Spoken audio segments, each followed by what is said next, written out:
नमस्कार, मी सुचेंद्र देशमुख आपल्या सर्वांचं ज्ञानदीप अकॅडमीमध्ये डेली आन्सर रायटिंग समर्पण सिरीजमध्ये स्वागत करतोय। आज आपल्याला एक महत्त्वाचा प्रश्न पाहायचा आहे। प्रश्न आहे आंतरराष्ट्रीय संबंधावरती, इंटरनॅशनल रिलेशनवरती, आणि प्रश्न आहे अब्राहम अकॉर्ड संदर्भामध्ये। आता हे अब्राहम अकॉर्ड म्हणजे काय, अब्राहम अकॉर्ड कुठे आहे, तर जो मिडल ईस्ट रिजन जो आहे त्या मिडल ईस्ट म्हणजे मध्य पूर्व रिजन मध्ये अब्राहम अकॉर्ड जे आहे ते साइन केलेलं आहे। मग हे अब्राहम अकॉर्ड संदर्भामध्ये आपल्याला प्रश्न पाहायचा आहे। तर नेमकं प्रश्नामध्ये काय विचारलेलं आहे ते पाहूयात आपण। प्रश्नामध्ये आहे अब्राहम कराराच्या विशिष्ट संदर्भासह मध्य पूर्वेतील शांतता आणि स्थिरता प्रस्थापित करण्यासाठी भारताच्या विकसित भूमिकेचे विश्लेषण आपल्याला आपल्या उत्तरामध्ये करायचं आहे।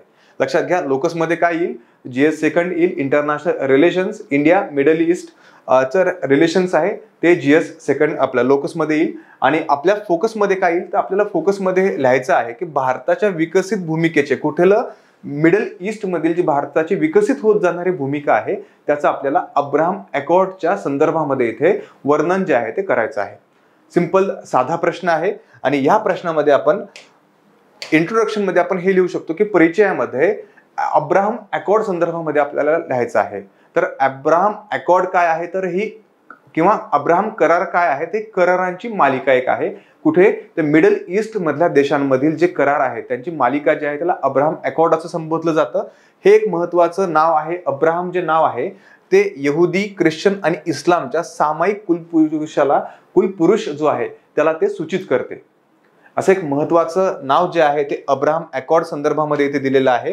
यामध्ये आपल्याला मुख्य भागामध्ये इंट्रो पाहिलेला आहे आपण, मुख्य भागामध्ये आपल्याला मेन्शन करायचं आहे की मध्य पूर्वेतील भारताचे धोरणात्मक हित कशा पद्धतीचे इथे आहे। तर ऊर्जा सुरक्षा, मध्य पूर्व भारताच्या कच्च्या तेलाच्या आयातींपैकी 60% जी आयात आहे पेक्षा जास्त पुरवठा जो आहे, त्यामुळे अखंड ऊर्जा प्रवेशासाठी इथे प्रवेश जो आहे प्रदेशात, या प्रदेशामध्ये स्थिरता जी आहे ती आवश्यक आहे। यासोबतच डायस्पोरा आणि रेमिटन्सेस म्हणजे 9 दशलक्षाहून अधिक मोठा डायस्पोरा जो आहे मिडल ईस्ट मध्ये सिच्युएटेड आहे। आणि रेमिटन्सेस म्हणजे तो जो डायस्पोरा आहे तो भारतामध्ये जो पैसे पाठवतो किंवा ते परत जे पैसे पाठवतो त्याला रेमिटन्सेस असं संबोधलं जातं। जे रेमिटन्सेस आहेत त्याचा फायदा जो आहे तो भारताला इथे खूप मोठ्या प्रमाणावरती होत असतो। यासोबतच आपण इथे पाहू शकतो की व्यापार आणि गुंतवणुकीमध्ये सुद्धा भारताच्या एकूण व्यापाराच्या या प्रदेशाचा वाटा जो आहे तो 20% पेक्षा जास्त वाटा जो आहे तो एकूण व्यापारामध्ये राहिलेला आहे। आणि ज्यामध्ये UAE आणि सौदी जे आहे याच्यासारख्या देशांमध्ये भारताची मोठ्या प्रमाणात इथे गुंतवणूक आहे।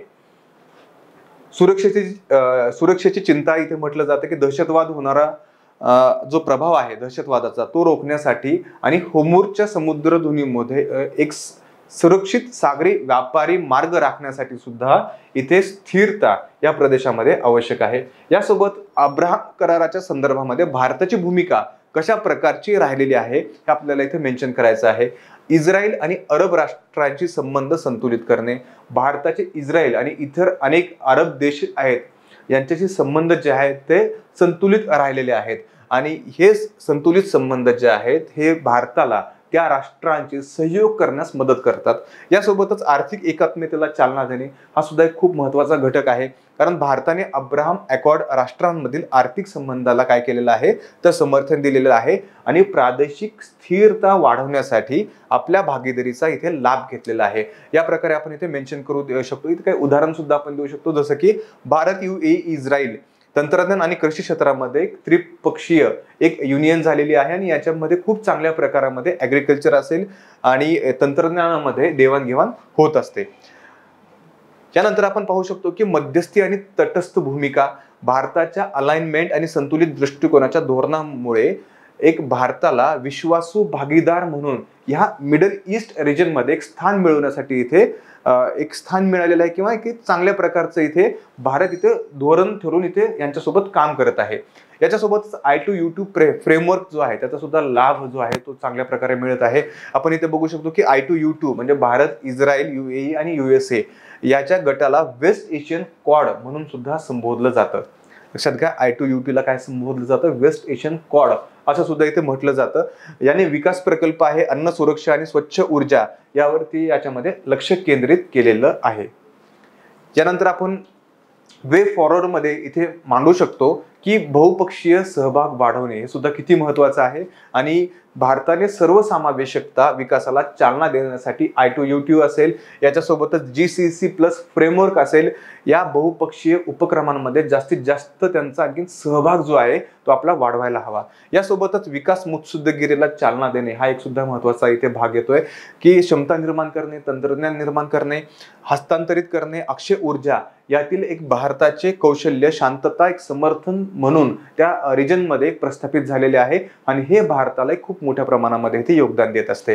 यासोबतच संतुलित दृष्टिकोन राखणे, भारताने आपली धोरणात्मक स्वायत्तता टिकून ठेवण्यासाठी इस्रायल, अरब राष्ट्रे आणि इतर जे मिडल ईस्ट कंट्री आहेत यांच्यासोबत एक संतुलित किंवा समभागाचा दृष्टिकोन साधणे हे भारतासाठी अत्यावश्यक आहे।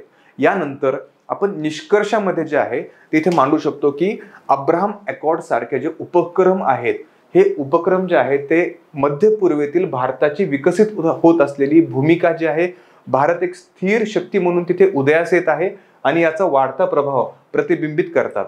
ऐतिहासिक संबंध असतील, भारताच्या आणि मध्य पूर्वेमध्ये इस्रायल असेल, इराण असेल, इराक असेल, यांच्याशी अनेक वर्षापूर्वीचे खूप जुने संबंध आहेत। हे ऐतिहासिक संबंध, आर्थिक भागीदारी आणि संतुलित मुत्सद्देगिरीचा लाभ घेऊन भारताला स्वतःची हितसंबंध रक्षण करण्यास आणि या प्रदेशामध्ये शांतता, स्थिरता टिकून ठेवण्यास ते मदत करत आहेत। या प्रकारे आपण हा प्रश्न लिहू शकतो। या प्रश्नाचं अब्राहम अकॉर्डचं जे आन्सर आहे हे आपण अशा पद्धतीने इथे मेन्शन करू शकतो। आज आपण या डेली आन्सर रायटिंग समर्पण सिरीजमध्ये इथेच थांबूयात। आपण भेटूयात आपल्या पुढच्या समर्पण सिरीज लेक्चर अंतर्गत। धन्यवाद।